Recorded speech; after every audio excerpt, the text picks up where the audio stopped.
Hello, everyone. Let us get started. So today we are going to talk about how to detach from anxiety. The biggest problem when it comes with anxiety and depression, just overall mental health, is that we really attach ourselves to it, and that's why it gets a grip over us, our bodies, our actions, what we do in our life. So a very, very important step is learning how to detach from it. And that's what we're going to talk about today. So, just a little bit about myself.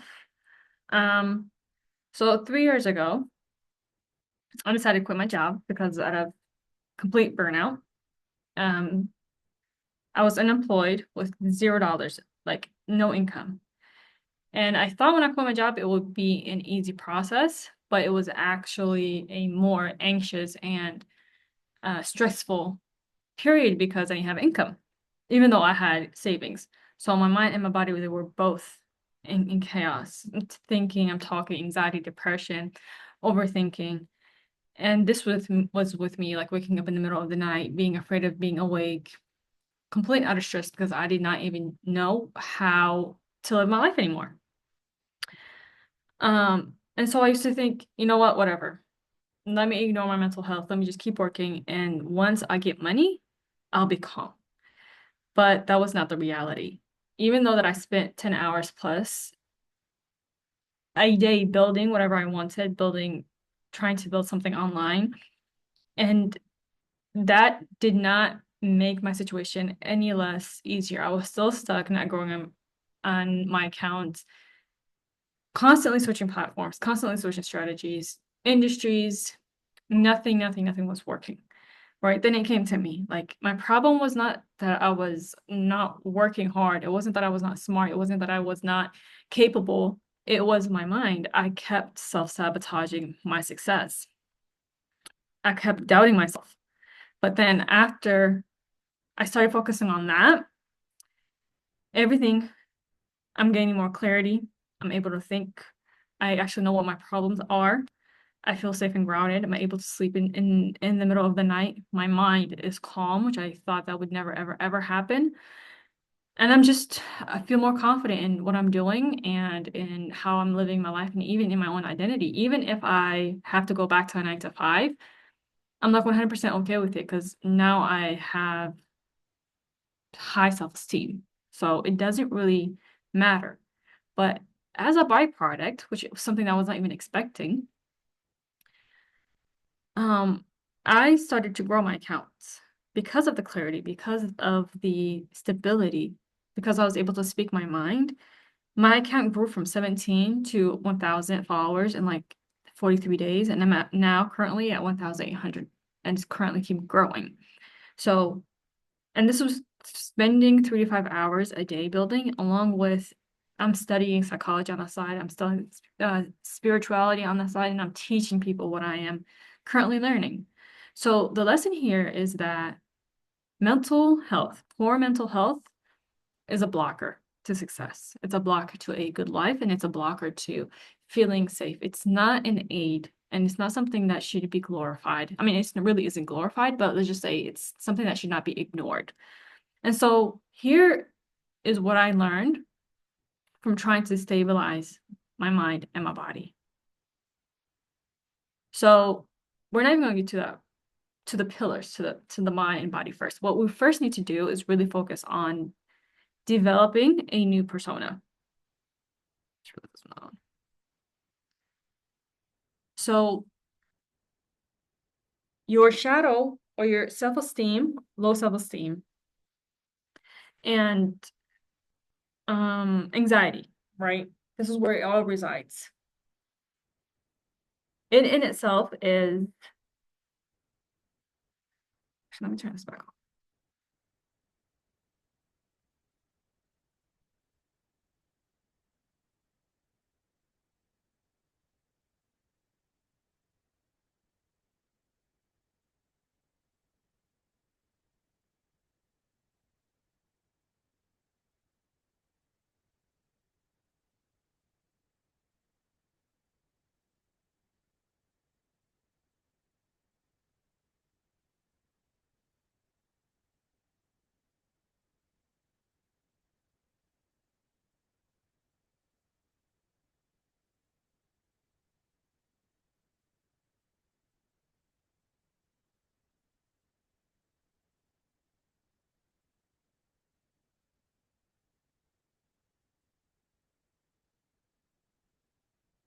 So before we even get into the pillars, before we get into rewiring the mind, stabilizing the body, there is a choice that you have to make. There's a choice that you have to make that I don't want to be this person anymore. I don't want to be ruled by these thoughts and these feelings. Um, and what we really have to really focus on is gravitating towards a higher self, right? Currently, the way that you're living right now is that you are living in fear, lack of safety, have lack of confidence, and also are very, very self-critical of yourself. All of these things, while you think that it's helping you, it really is not. And this is really keeping you poor self-esteem, giving you a lack mindset, not being grateful. It's what's really causing you to be anxious, depressed, a lot of overthinking. And so we want to stay away from this identity. It's like you have to almost start separating yourself from the shadow, from your lower self. This is Carl Jung basically was he coined this, the shadow versus the ego, the term.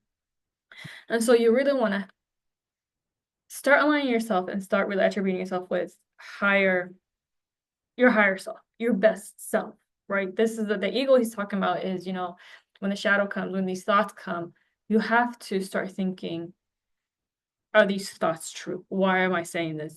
What's really going on? And then start attributing yourself to new beliefs, right? And this is where the calm, this is where the confidence, this is where certainty, this is where everything starts aligning itself. Okay, so this is what we're really trying to become. Okay, we're trying to become this person that is confident and calm, is able to think, able to handle pressure, and able to, when something happens, calm down and be like, okay, I have a problem. What's the solution? Instead of freaking out. So really the first step is that you have to find a vision. You have to really be certain and clear on how do you want to live your life. And so right here, we're not thinking about externally. When you think about external validation, when you think about external possessions, this is where a lot of anxiety and depression manifests because you're thinking, I don't have, I'm lacking. Like, this is not the result that I was expecting. And so you have a big gap between the expected versus the result, and that causes a lot of anxiety.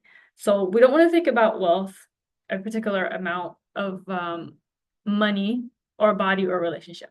While these things are, yes, they are important, and yes, it is on the back of mind, but that's not necessarily what we're talking about. We're talking about the vision of life.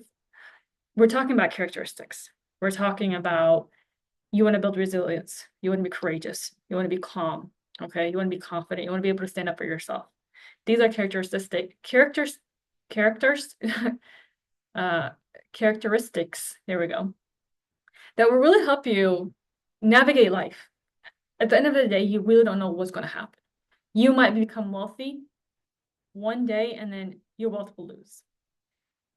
Life is really like a roller coaster. You will have your ups and downs. But regardless of the ups and downs, regardless of what happens, you have to start thinking, how do I want to handle these situations? And that's what we're really building. We're building courage regardless of the situation, regardless of result, regardless of what happens, because this type of resilience is always going to be needed. Okay, so now we're talking about characteristics, and now we also have to put in some type of action with it. Okay, so this means like stop binge eating, stop restricting, drinking, watching TV. And so the reason why we're saying this is because your thoughts, they manifest feelings, and those feelings manifest some type of action. Okay, so people think that, oh, the reason why I'm watching so much TV, the reason why I can't get that particular body, I can't get that money, I can't get blah, blah, blah, it's because I'm not disciplined enough. But that's not really true. The core issue of it is that you're running away from something, and these things, your coping mechanisms, let's just say, are ways that you can deal with these fears and these thoughts. Okay, so binge eating, while yes, there is a physical aspect of it, it still stems from thoughts. Same thing with drinking, same thing with watching TV, excessive doom scrolling. So your homework is, what is your destructive cycle? What is it that you do when thoughts come up? What do you gravitate towards? What do you do to run away? And this particular action is keeping you stuck. And so what do you want your life to look like? You have in a reality, and then you have a vision of yourself. So get really clear on that and write that down. And so before you go to sleep, write down your schedule for the day, and then also different coping mechanisms, because you know you don't want to go back to your old self. You don't want to go back to the TV, the scrolling, the cigarettes, the drinking. You don't want to go back to that. So think of what other things that I could possibly do to calm myself down. Okay, and this could be walking, drawing, talking to a friend, cleaning, cooking, anything. You really have to find ways to move your body, and this is how you will start breaking up your cycle and how you will start changing what you are doing. Okay, this has to come from a place of sacrifice. You are sacrificing your temporary pleasures for long-term stability.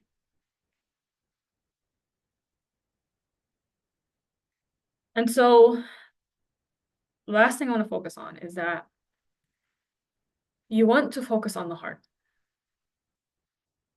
To make your heart feel light, to feel better in your body, to feel happy, all of these, they stem in the heart. So focus on your heart, and this will be your guide. This will be the feelings that you chase. Okay.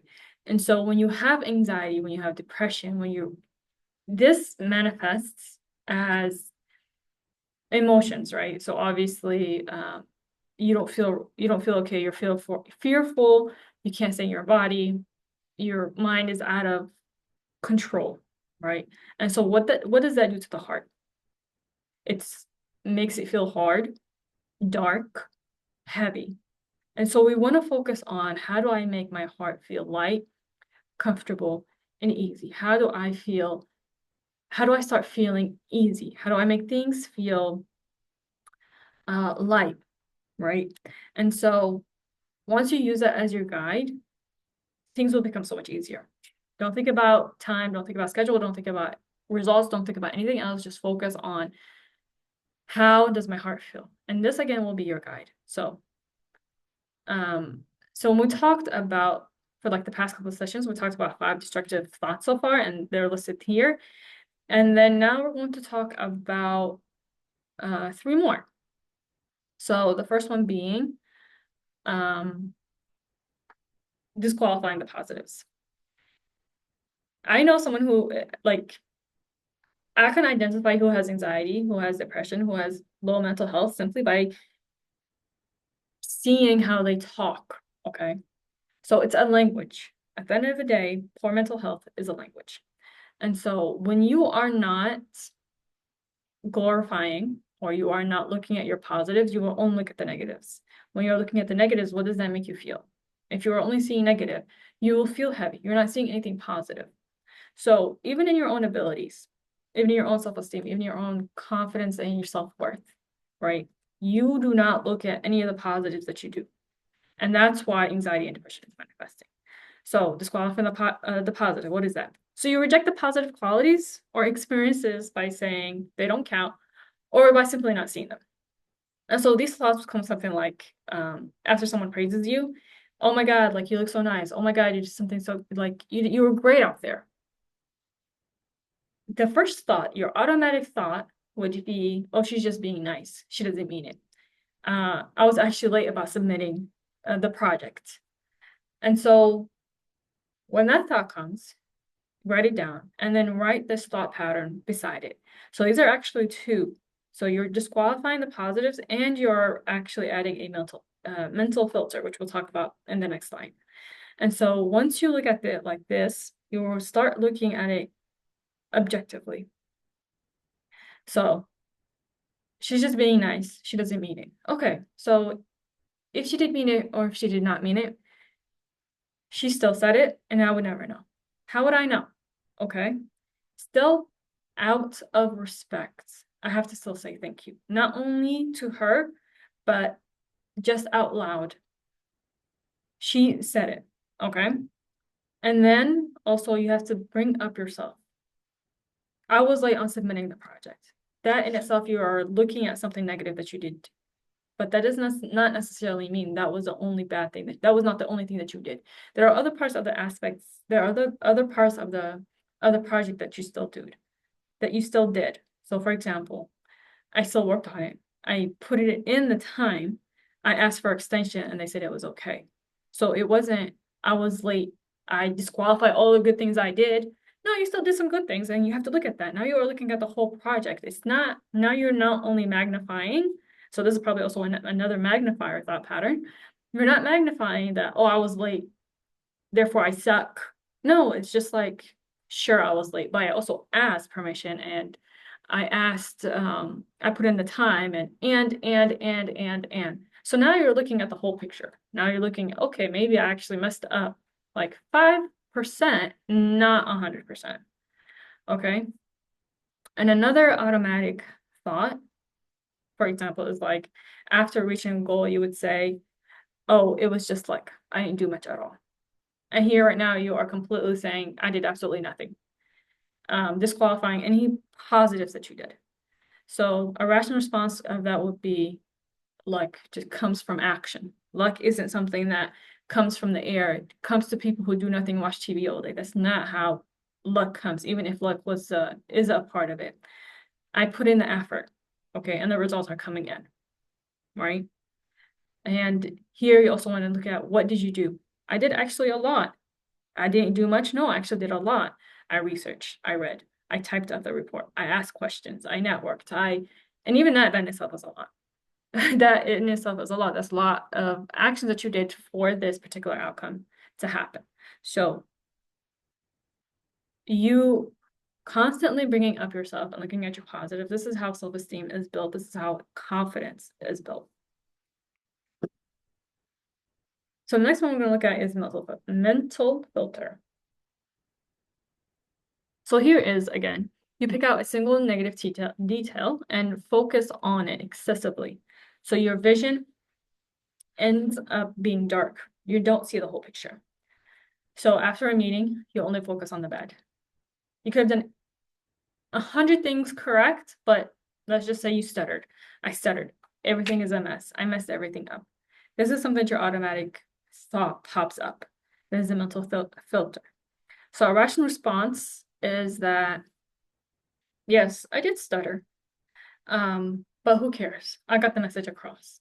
I still showed up and said what I had to say, and I'm proud of that. Again, now you are looking at the whole project. Another example is I didn't answer that question properly. I'm a complete failure. And here you have multiple thought patterns. Again, you're a mental filter. You're labeling yourself as a failure, and also a all or nothing. Just because I didn't answer that question, therefore I'm a failure. This is an all or nothing mindset. And so write that down and then a rational response. I did actually, but there was a small point that I missed. Just because I was not 100% or 110% or 120% and go above and beyond correct, that does not necessarily, this does not mean that I'm a failure. And regardless of the result, I still showed up and put myself out there. That is something that I did not even do in a long time.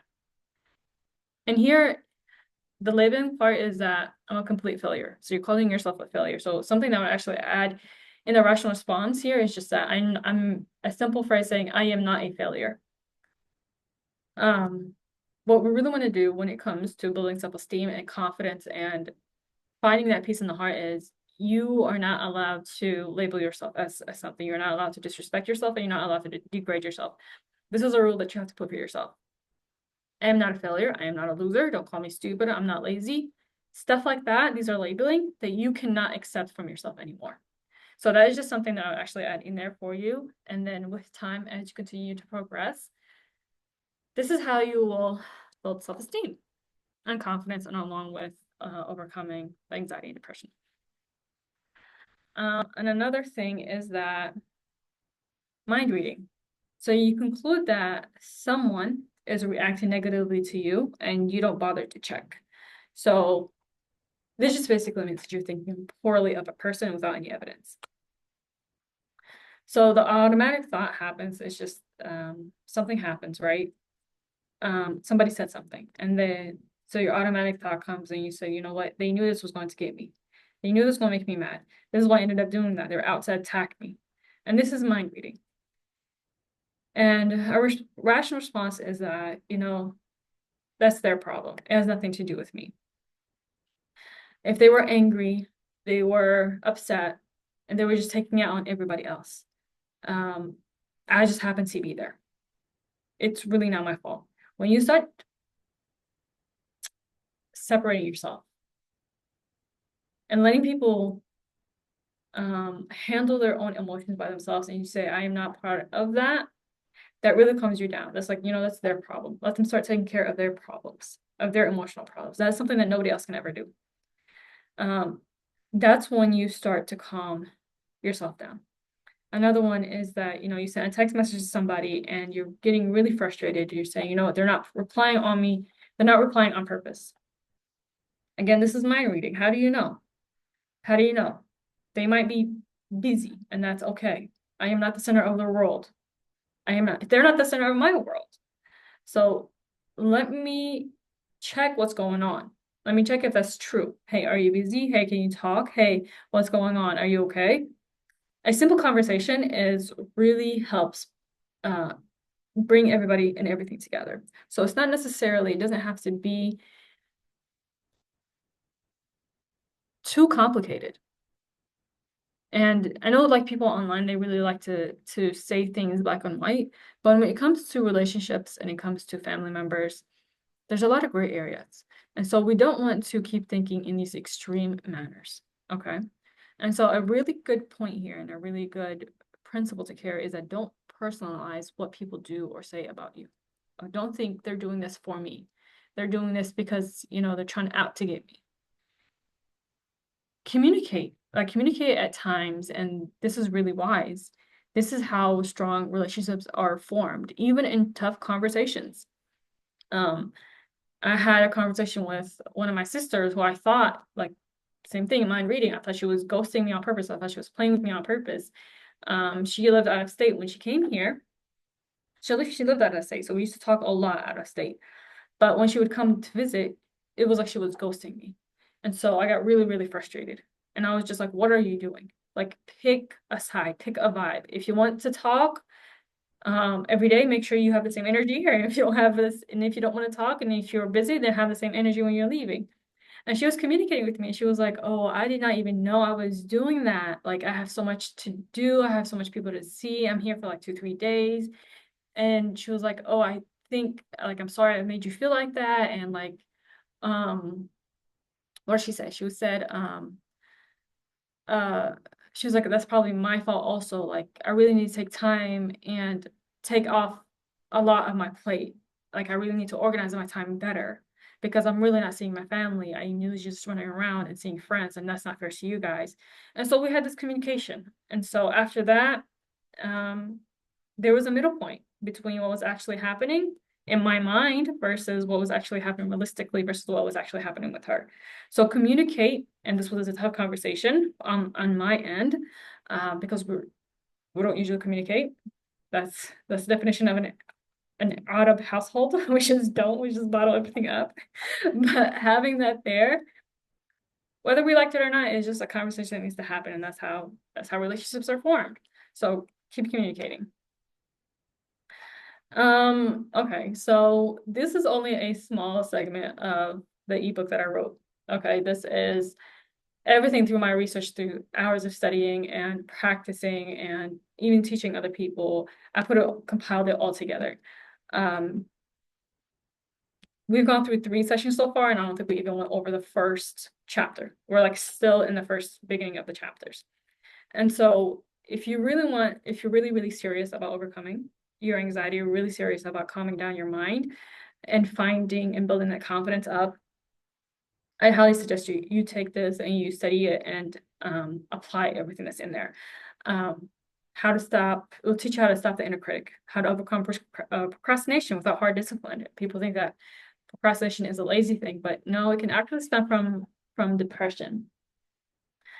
Rewiring the brain for confidence, your self-talk out of anxiety and depression. And we also talk about in there the feelings of shame, guilt, anger, and sadness and so much more. So it has the same price as a session, as one therapy session, or one therapy session for a good therapist. So with that price, instead of paying for a therapist and going there for I don't know how many months or how many weeks or how many years, price you can get everything together in one ebook. And in there, if you buy it, you'll be put in a community group chat, and there you'll be help or accountability. You will be putting your help forms in there. So like what we did previously, right? What we did with the rewiring the brain, that will also be put in the group chat, because then now it's not an individualistic, it's not a uh, individual battle, right? Now you have other people expressing, writing down their mental filters, or their automatic thoughts, the thought patterns, and then how they overcame it. So once you have that, if you are reading someone else's what's going on in their brain, you might think that's also me. That's a good response. Let me use that. And sometimes, even if you're not, you see a thought and you're thinking, oh my God, I never even noticed that this is a thought. And this is the biggest problem and struggle with mental illness, is that you don't know which thoughts are really, really destructive. And so now it's no longer a one versus one. It's like 10 versus one inner critic, right? And so I'm really excited for that. I can't give that group chat to anybody, or I can't put that group chat to the current community right now, because the prerequisite of that is you have to buy the ebook, because there is where all of the knowledge, all of the action steps, all of the tests, all of the assessments, all of the wisdom is in.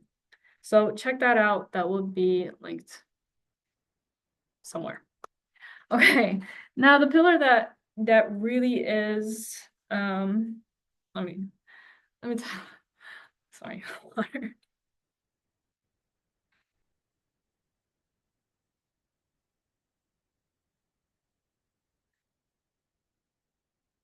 The pillar that is really overlooked is spirituality. You can do all of the nervous regulation. You can do all of the mental rewiring, everything that you ever want. But if you don't build new beliefs and open up yourself to hope, and open up yourself to um, like faith, you will be stuck mentally, because you don't actually believe that your situation can get better. So what spirituality does, in its essence, it brings hope, and it makes you believe that um, your situation can change. And there's evidence in that. So it's not necessarily just blind faith. We're not bringing in blind a spirituality. There has to be connection. You have to build that connection through intellect, through deduced knowledge, and through evidence. Okay. And this is what really spirituality is about. It's not just about like fake affirmations. Okay. So when you have built your new vision, when you have decided that, I'm no longer going to watch TV, I'm no longer going to suppress my emotions through smoking, through alcohol, through texting girls or guys, through whatever your coping mechanism is. You have decided that you want to change the way you want to live. You will be exposed. You will be exposed for a long time. Your thoughts about the past events, the possibilities of the future, everything that you have been trying to run away, you will hear it, right? And that is the scary part. That is what people truly, truly run away from. So spirituality at its core is for the heart. Good. This is what will help you overcome your fears, your worries, your sadness, your help you overcome everything that you are trying to run away from. Okay. And this will be the foundation of your new identity. So again, first we mentioned that we want to focus on the heart. That is the guide. And we want to make sure that this heart feels light. So think about it like this. Your heart is the castle. And the right now, the reason why it's not, okay, so the reason why your heart is very like stressed, hard, dark, is because it's not being protected.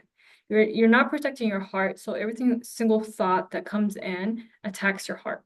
Because if you remember in previous sessions, we said that your thoughts, they manifest your feelings and that manifests action.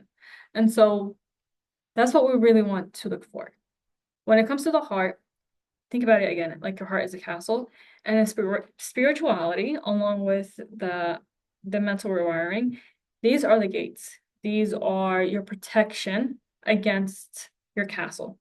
When you have these principles, it's like they guard your heart. So when an automatic thought comes, your heart is protected. Okay. And so in this section, we're going to go over these principles. These principles that really truly protect your heart from anxiety and depression and all of the emotional distress. Okay.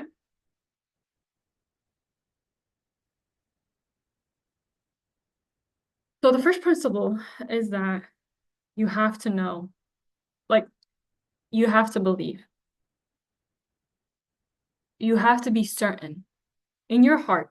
You have to know that a creator exists.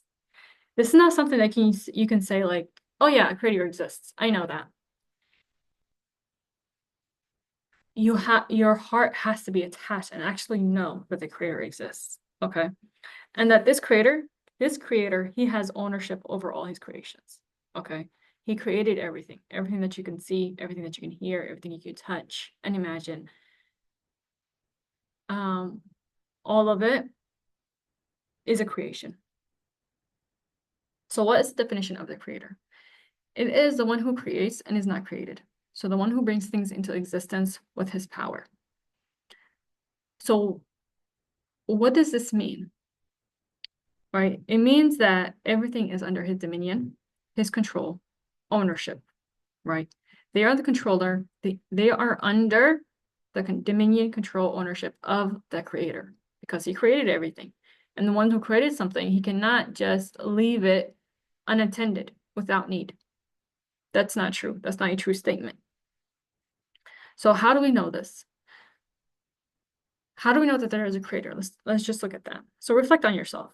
Just reflect on your own being. Did you create yourself? Did you get to choose your height? Did you get to choose your skin color? The fact that you need food, sleep, and water? No, you didn't. And let's say that if you did. So why would you create yourself to be so weak? Why would you create yourself to be in need? Why would you create yourself without power? Why would you create yourself without ability to change your situation at your own will? Because you didn't create yourself, right? And then how about other humans? How come we all have the same functions? How come we are all the same? It's obvious that we did not create ourselves. It's obvious that we are limited. We are bounded. So if I did not create myself, that means there is a creator. And this creator has will and power. This creator has power over his creation. He has power over situation. He has power over everything because he created everything.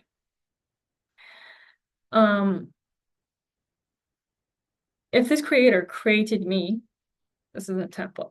If this creator created me, then that means he created everything else, right? And the fact that we know there's only one creator is because this world is in harmony. There aren't 2, 3, 4, 5, 6, 7 creators that are, let's say they are not choosing, they are not willing, their own will. I don't know. They're choosing, right? And because the world is in harmony and we're not seeing chaos, that means there's only one. Because the creator, he has a will. So if there's another creator, he would have another will. So if there are two creators, then that means they have two different wills, which means that they will fight, right? And because that's not the case, because the world in itself is in harmony, that means there's only one creator, and he created everything. So this creator, everything that he created is under his dominion, his control, and his ownership. So let's take it back to the principle of control. When I had anxiety, when everybody has anxiety, what is it? We are trying to control something. Another way of saying it is that I wanted control because I wanted control of my results, because I wanted to prevent particular situations from happening, because I wanted to escape my situation and leave my situation as fast as possible. Anxiety manifested. And so how do I know? How could we know that we want control? There are some things that I would say to myself, like I have to make X in 3 months. If I put in X amount of work, I will get Y in 3 months, and then I can do Z. What does this mean? It means that if I put in this particular income, this particular outcome will come. And so I try to control the income as much as possible so I can control the outcome. But ironically, this was the type of mindset that really self-sabotaged my success. Why? Because it put me in fight or flight mode. My body was burnt out. I could not stay consistent. I could not think properly. I was not in a long-term, purpose-driven mindset. So when I did not see results fast enough, I would automatically switch strategies. I would automatically change my positioning. I didn't give anything time to develop. I was constantly chasing success because I want constant results, and that's not how it happens. It doesn't, the success doesn't come at whenever you want. I know people like to think they can control results, and they just can't. And so after years of these cycles of burnt out cycles, of fight or flight, of anxious cycles, waking up in the middle of the night, putting in 10 hours a day and not seeing results. Like, what is the conclusion? I'm putting in the work and I'm not getting results. What is the conclusion? I am not in control of results. My input, my work in itself does not cause results. If that was the case, I'll be a millionaire right now. If that was the case, every single hard worker would be a millionaire. CEOs, they would not be making that much money because let's think about it. The employees at the bottom of the chain, they are putting in more time than some particular CEOs. That's why some people who are even working 3 to 5 hours, let's think about like somebody who really claims, I don't know if you guys know about Dan Coe, but he works 3 to 5 hours some seasons, and then some seasons he really puts in like 10 to 15 hours if he is building something. But with that type of mindset, if he's working 3 to 5 hours, that means he should not be making millions of dollars. But he only should be making millions of dollars when he's putting in all the work. But he doesn't say that. He doesn't claim that. And he also says that, I became most profitable when I protected my mind. I have a lot of people in my circle right now who ever says like in their own content, in their own in the meetings, they say, I protect my mind. I try not to work that many hours. Money does not come from hard work. Your hard work is not the result, is not the creator of income, right? I cannot force money to come into my bank account no matter how much I work. I don't have power. This is something that I had to reflect on, like, what is going on? I should be by now, by the work that I'm putting in, I should be making a lot of money. And so what did I really want? When I look back and relax and start doing the work, why did I want power? Why did I want control? At the end of the day, the purpose of it is I wanted safety and I wanted to prevent harm. So reflect on yourself. What are the things that's causing your anxiety? Why do you want control so much? And you probably already know the answer. And now that you know the answer, the question is, how do we move from there?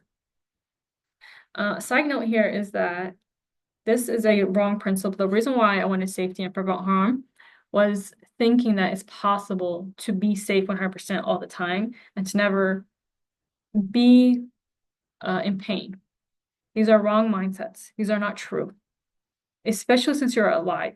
This is the mindset, and this is an internal desire of, you can call it the heart, right? Safety, prevent harm, don't want to work, want to be in constant ease, constant pleasure. There's something inside of us that knows that Earth is not our home. And when I look back and reflect, I'm like, oh my God, I want paradise. This is what I want. The reason I'm trying to make paradise on Earth, but that's not true because it's impossible because there will always be things that happen. Waking up in the morning, having to brush my teeth, having to drink water, having to work out. These are all pain points that they're not actually major pain points, but they're uncomfortable to the point that, you know what, um, someone with depression and anxiety just doesn't necessarily want to do those things, right? And so what the thing that we really truly desire from internally is paradise. Let me just say it, it's legit paradise. But because we live on Earth, that's not the reality of the situation. And so, can you ever be 100% safe? Can you be ever 100% without harm? Not, it's not true. And so that's why when we go back to the first principle, it's like, okay, well, what are you doing? What's your vision? A part of that, part of your characteristic state is that your characteristic is that you're resilient, that regardless of what happens, you have the ability, confidence, and mindset to be like, okay, I don't know what's going to happen, but I have the tools, internal tools to think clearly, to be calm, and to be able to handle the situation and not break under pressure. Okay. So this is an actual skill that you have to develop. Spirituality being one of them. And so let's take it back to spirituality. Okay. My hard work does not cause results. I cannot change situations. I cannot prevent harm. I cannot stop people from harming me. The creator is in control of his creation. That's the principle. This means he is also the provider, he is the protector, and he is the sustainer. Okay. So I'm gonna take it back to me because I don't know your situation. When I was trying to make so much money, trying to get out of my house, um, obviously I wanted to control results and get up there as fast as possible. But I was unable to do that. So I had to look back and actually submit to the fact that, you know what, I can't even change my situation even if I wanted to. And not only that, what this really taught me is that the situation of a person does not change until he changes what's inside of him.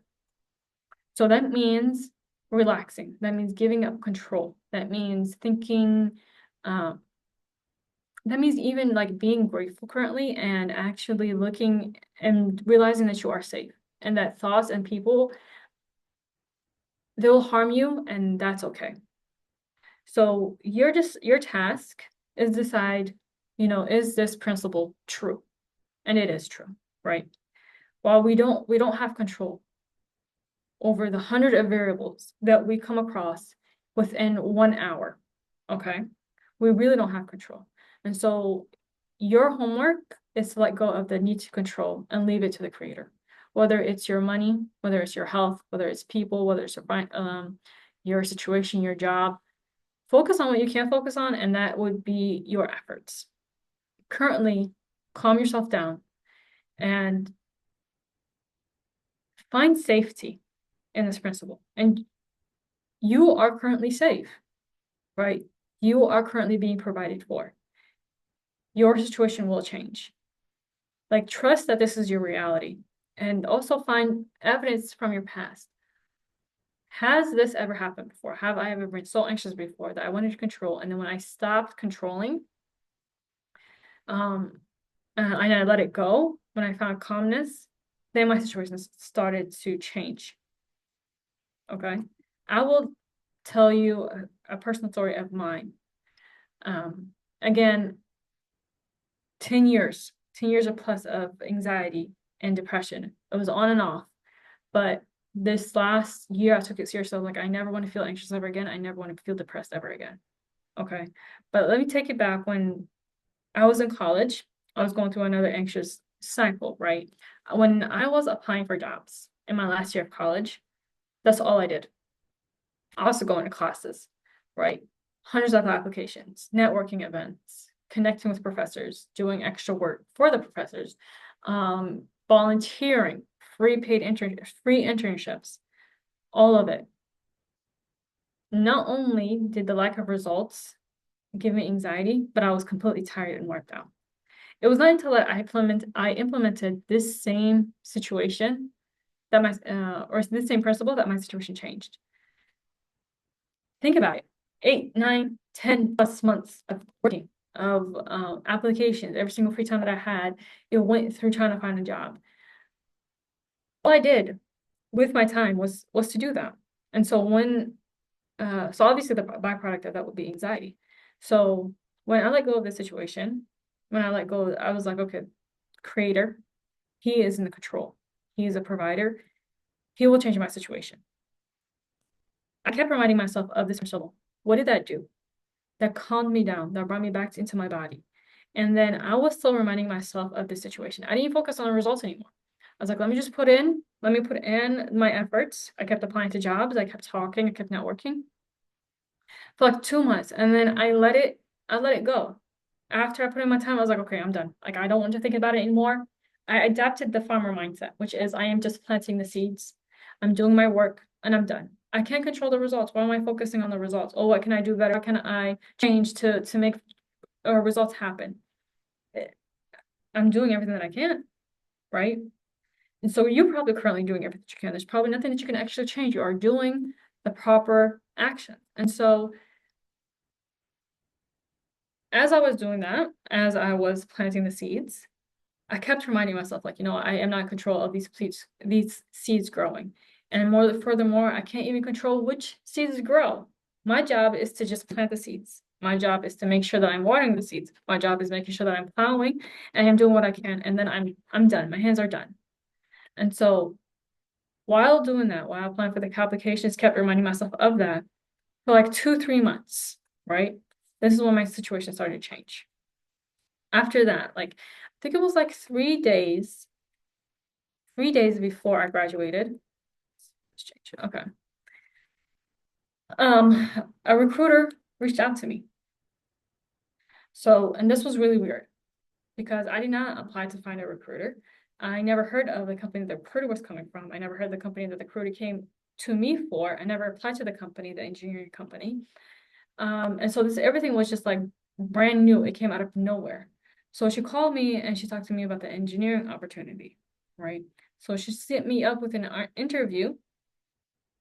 And I went in to this interview, talked to 2 engineers, and 1 week later, I got a job. I did not know this person, the recruiter. I did not know the company. I did not have any connections to her or to the company. And I got the job. All I did was apply. I don't even know how she got my application. And I did my part and let it go. When this happened, that's when my situation started to change. When I started trusting God, and I was like, you know what? He'll provide. That's when I got my job. And this was also way before LinkedIn. So don't think, oh, they probably just find yourself. No, LinkedIn was not a thing. I'm exposing my age. But LinkedIn was not a thing when I started applying to jobs. It wasn't even built. It wasn't even created. It wasn't done. And so I don't know how. But my situation changed. Okay. And so this is not the only situation that's happened to me. Passing my exams for my profession. I had to take 2 exams. I failed the first time because I was super anxious and I couldn't even think properly. The second time, when I started regulating my nervous system, calmed down, I put in less work, and I was able to pass my exam. Also, getting scholarships, even in high school, and then also finding housing. So your homework here is to reflect. Has this happened to you before? Again, here when we're talking about spirituality, we don't want to just talk about, oh, this is fluff, because it's not fluff. When you find evidence in your own life and bring it back to your current situation, this will have peace in your heart. And again, that's what we really want to focus on. And then that's how your situation wants to start changing. And also we want to be certain, okay? Be certain that your situation will change. Have faith. Because again, we talked about the creator. He is in control of everything, of your situation, of your finances, of the opportunities. And also, when you calm down and you're relaxing, you're able to take even more opportunities to risk more because you know that you are trusting God and not necessarily trusting the people and not necessarily trusting even yourself or your efforts or your ability. That's not where, like, I'm literally telling you this because I'm such a workaholic. That is not where the source of your results come from. The source of results, the thing that changes from non-existent to existence, from not happening to happening, from no progress, is the will of God. The power of God is the trust of God. And so, what does that also mean? It also means that if you're in a situation and you really want things to be changing, go ask God about it. Like, go talk to God about it. Success is meant to be easy. Success is easy because you're not putting your efforts, you're not putting that emotional attachment to your efforts. Your emotional attachment is with God. And when that happens, it's like something in the heart that it knows is like, yes, I found my home. This is actually true. And that's why you're able to relax. And the reason why you have so much anxiety when you put in the efforts, when you put the emotional attachment into your efforts, is because it's not true. If it was true, you would be finding peace, right? And so your heart, having a light heart, having a calm heart, that will be your guide. Again, spirituality is for the heart. So reflect has happened to you before, find the connection. And if you can't, use my story. And using my story from the past 2 years, use my story in college, use other people's stories because it happened. And if you tell me that you have not, like this has not happened to you before, I'm going to challenge you and say, okay, actually keep thinking because I don't believe that. I really don't believe that. That means your whole life has been suffering and you have never, ever, ever overcame a situation of hardship. And that's not true. Okay. Um,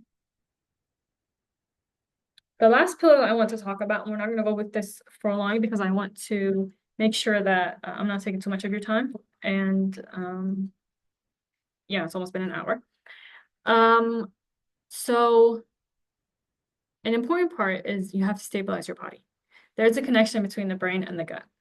That if you are not eating properly, if you are eating processed foods, irregular meals, drinking coffee, not getting your proper fiber, protein, carbs, this affects your brain. Your brain, or your gut sends signals to your brain. And if you don't have the proper bacteria, nutrition, microisms, yeah, if you don't have the proper bacteria, let's just say that, in your gut, and nutrition, that means you're not using the proper tools to calm your mind. You are not giving your body the proper tools to regulate and think properly. Processed foods in itself, they don't have the nutrition, the same nutrition as an apple, okay? Same nutrition as fish. Finding food that is full of nutrition is key. And what we want to do here, so again, this is an ebook that I wrote to stabilize the body, and it really fixes the mind-body problem. What we really want to focus on is finding and eating nutritious food for the long term. We want to make this a lifestyle. And then the way that we do that is by aligning the food not only to your body, how does it feel in your body, but also to your taste bud. And so the way that the guide through here is that we make eating healthy, and it's an easy process and make it enjoyable. And also what we want to focus on is to start moving, like walking, going to the gym and running. All of these things, the nutrition, your eating habits, and exercise, helps stabilize your mind, helps with anxiety and depression. And obviously when I had hard time sleeping, when I wake up in the middle of the night, because of anxiety, regulating the body, going on walks without listening to anything, just listening to my thoughts while rewiring my brain, while implementing the spirituality principles, all three together, was how I was able to reduce my anxiety so fast. Okay. And so I wrote this book, and it will take you from, if you have restricting, binge eating, overeating, emotional eating, or under eating. If your eating habits are really out of sync, it will take you from that into normal eating problems. I've had body image issues, and I've had went from restricting to binge eating to under eating and then overeating, and then I had the whole thing. And so this is the same thing, the same um, path that I took from this chaotic way of eating, which was also fueled by anxiety, by all or nothing mindset, for example, into normal eating patterns. And in there, it includes details about the process, and then Notion templates to guide you, and calendars to guide you. What's not included in here is fasting, is counting calories, it's diets. We don't want to focus on that. We want to focus on stabilizing your mind and body and making sure that everything works together. Everything affects everything, even the money, okay? Your mindset affects your body, your body affects your mind, your soul affects everything. And that in itself, somehow, it is connected. Everything is connected, connects you to money. Everything is connected. So once you start working together, finding that internal peace, opportunities will be starting to open up for you. External opportunities will start opening for you that you have never even imagined from. Okay. And so if that is something that you need help with, that is also there for you. And yeah, so check it out. And thank you guys so much for showing up. And if you have any questions, please send me an email. And yeah, I look forward to your guys's transformations. Thank you so much.